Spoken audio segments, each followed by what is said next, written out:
Picture this, a contract so large it redraws the map of who builds intelligence and where the power to run it will come from. Imagine a 5-year compute pipeline booked like a freight corridor, measured not in servers, but in gigawatts. Enough electricity to rival multiple hydroelectric dams. One company commits to deliver capacity, another commits to consume it, every hour, for years. If you think that sounds like energy policy, you're right. If you think it sounds like the future of AI strategy, you're even closer. According to reporting, OpenAI and Oracle have agreed to a roughly $300 billion cloud and compute pact that will roll out later this decade, and to support it, they're planning on the order of 4.5 gigawatts of data center power, shorthand for 2 Hoover Dams worth of generation and grid capacity. The Wall Street Journal won in the next 20 minutes. We lines translate that headline into mechanics and money. Why a single deal can set AI's speed limit. How risk shifts when you pre-buy compute at national infrastructure scale, and what it means for prices, timelines, and the geopolitics of capacity. Start with the setup. Cloud used to be elastic. You paid for what you needed and scaled as demand arrived. AI broke that rhythm. Training frontier models requires dense clusters that behave like one-gen computer for weeks at a time.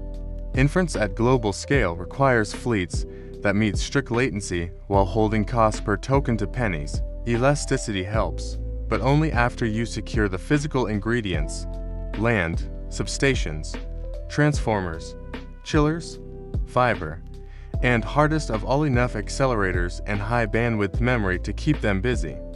Announcing a mega deal, a commitment to solve those constraints in sequence, not in theory. It brings together foundry roadmaps for chips, packaging capacity for HBM and CoWoS, long lead grid upgrades, and cooling architectures that work in the chosen climates. It also concentrates risk. The beer is betting that demand for intelligence will not merely persist, but compound.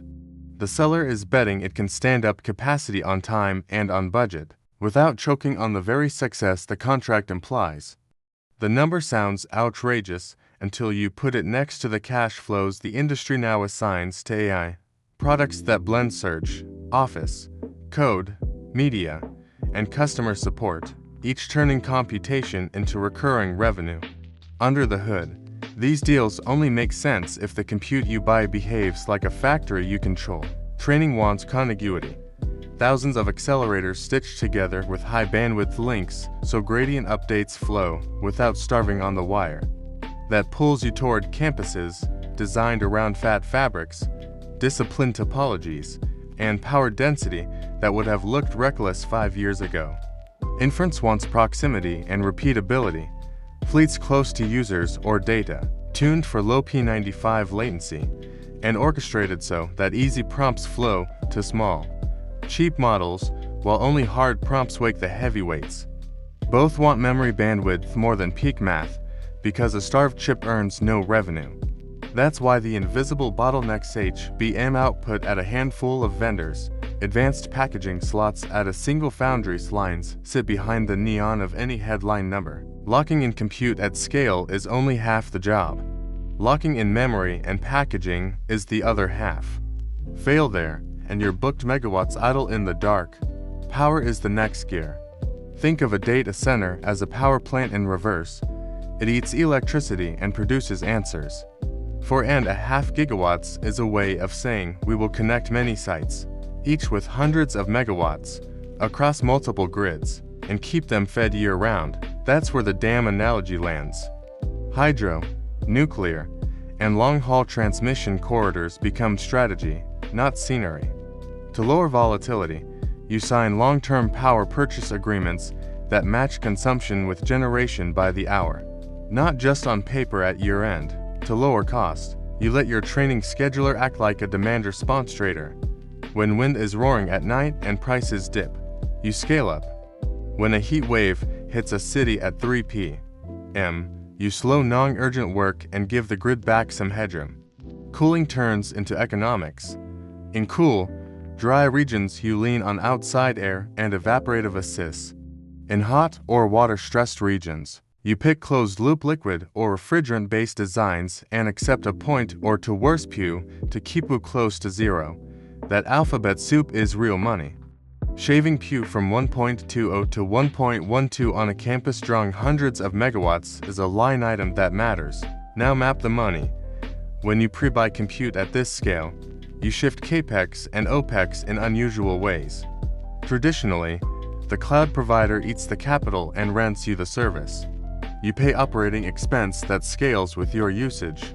A super contract splits the difference. The provider still builds, but the customer's commitment de-risks the build and pulls forward financing. In exchange, the beer gets supply assurance, better unit pricing, or priority access to the newest gear. If you make models that other companies depend on, you've effectively converted access to accelerators from a market variable into part of your cost of goods sold. With delivery windows you can schedule around, there is risk on both sides. If demand undershoots, the beer has committed to more runway than it needs. If supply stumbles, if packaging lines slip, if transformers sit in a backlog, if water permits stall, the seller is on the hook for liquidated damages or reputational damage. But if both execute, the result is a competitive wedge. While others queue for capacity, you ship. That wedge only exists because the compute stack is an oligopoly in several layers. A few firms design the accelerators at the performance frontier. A few firms make the HBM that keeps them fed. One foundry dominates the packaging technology that mounts memory and logic on a shared substrate at scale. A handful of suppliers deliver the fiber fabrics that let thousands of chips behave like one. And over it all sits a software gravity well. CUDA and its ecosystem on one side, alternatives like our OCM or TPUs on the other. A multi-hundred billion commitment says, we will not wait to see if these bottlenecks clear in the spot market. It says, we will pick lanes across vendors and secure them. That could mean blended fleets by design, GPUs here, TPUs there, our OCM. Clusters where the math works, and it almost certainly means work at the compiler and runtime layers to keep models portable enough to route around local shortages without a long rewrite. If you cannot move your workload, your vendor owns your timeline. The pivotal decisions in a pact like this are surprisingly prosaic. Site selection is a spreadsheet of interconnection queue times, transformer availability, and water rights. The best parcel is often the one with an existing substation and an easy path to add another bay, not the one with the prettiest renderings. Cooling architecture is a climate decision. Evaporative assists are brilliant in the Pacific Northwest and a permit risk in the Southwest. Network topology is a discipline decision. InfiniBand might buy you time to train now. Ethernet might buy you cost and familiarity later. Either choice can fail if the buffers, cables, and switch planning are sloppy. The least glamorous choice, instrumentation, might be the most important. If you cannot see P95 and P99 latency, cache hit rates, and utilization per cluster in real time, you cannot steer a fleet this big. You'll guess, and the cost of guessing at this scale is measured in megawatts and missed quarters.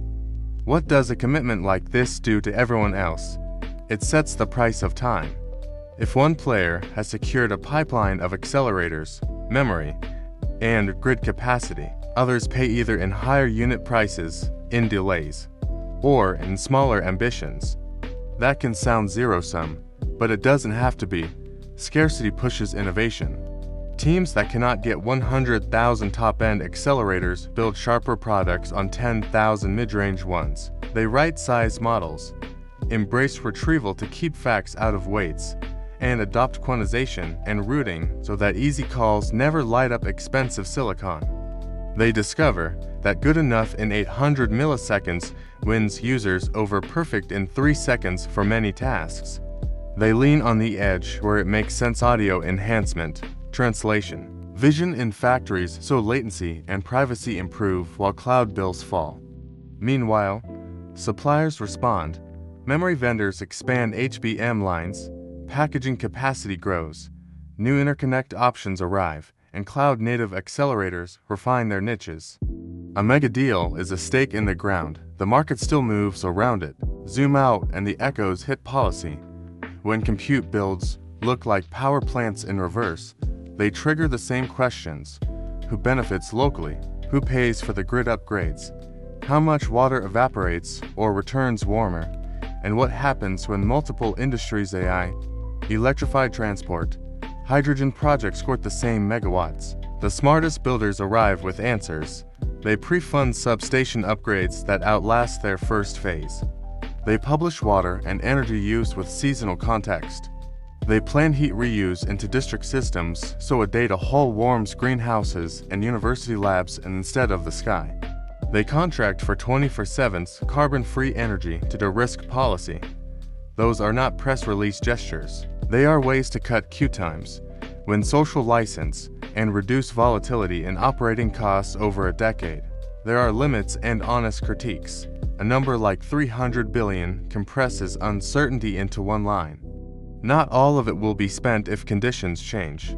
Some of it will be repurposed as technology shifts, more efficient attention mechanisms that cut memory traffic, denser memory stacks that change the balance between flops and bandwidth, smarter compilers that squeeze more from last year's boards, new packages that bring compute even closer to memory. There is key person and single supplier risk everywhere. If one memory vendor's yields slip, if one packaging flow hits contamination, if one large transformer vendor misses its dates, schedules cascade. There is competitive risk. Custom silicon from the clouds will keep getting better, and buyers will keep mixing fleets to hold leverage. And there is the human factor.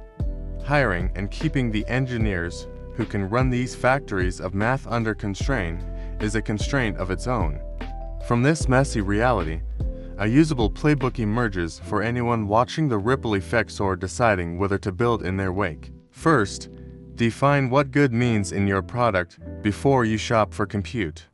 If your users reward speed and reliability over frontier creativity, design for that. Smaller models, richer retrieval, aggressive caching, and a router that sends easy work to cheat paths.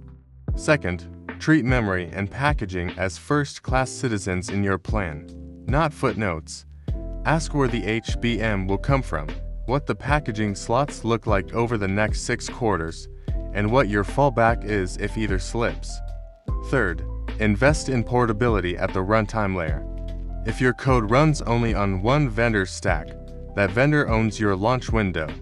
Fourth, put carbon, water, and interconnection into your WA.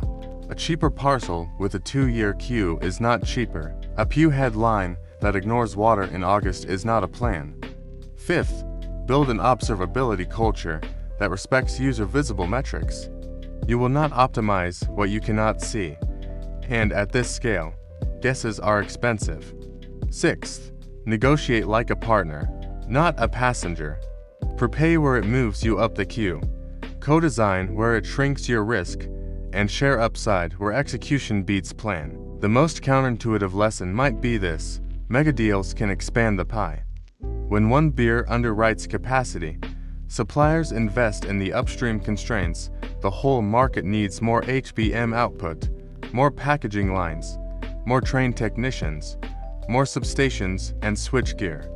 That capacity does not vanish when the first customer takes their slice. It lowers the slope for everyone who follows. The caveat is governance. The benefits spread only if regulators, utilities, and builders align on grid upgrades that serve multiple tenants, on water rules that preserve local health, and on transparency that keeps trust from eroding in the communities that host this new infrastructure. So, where does this leave you if you don't have a war chest or a seat at a 300 billion table? Closer than you think. The lessons scale down. Decide early what quality you're actually buying with extra tokens. Put retrieval to work so you don't cement every fact into weights. Quantize where you can without hurting trust. Route intelligently so that your biggest model is a scalpel, not a hammer. Keep an eye on your latency budget region by region. It's a business choice, not only an engineering one. And don't let a headline convince you that the only game is brute force. Efficiency compounds too. We began with a single number and a metaphor for dams. The promise was to explain how a mega contract could set a IS speed limit and what levers still belong to builders and buyers outside that deal. Now you've seen the chain. Compute only matters if memory and packaging keep up. Power only matters if the grid connects on time and the cooling holds in August. Software only matters if it makes your workloads portable and efficient, not just fashionable. The scale of today's commitments is new. The logic is not. In every infrastructure cycle, those who plan around bottlenecks and design for reality, not headlines, ship more and sleep better. If this helped you see the economics behind the headline and the decisions you can actually make, stay with us. On Incentive Atlas, we turn grand announcements into operating playbooks. Tell me in the comments where the pinch is for you today: interconnection, HBM, packaging, or latency, and which one we should unpack next so you can plan with confidence.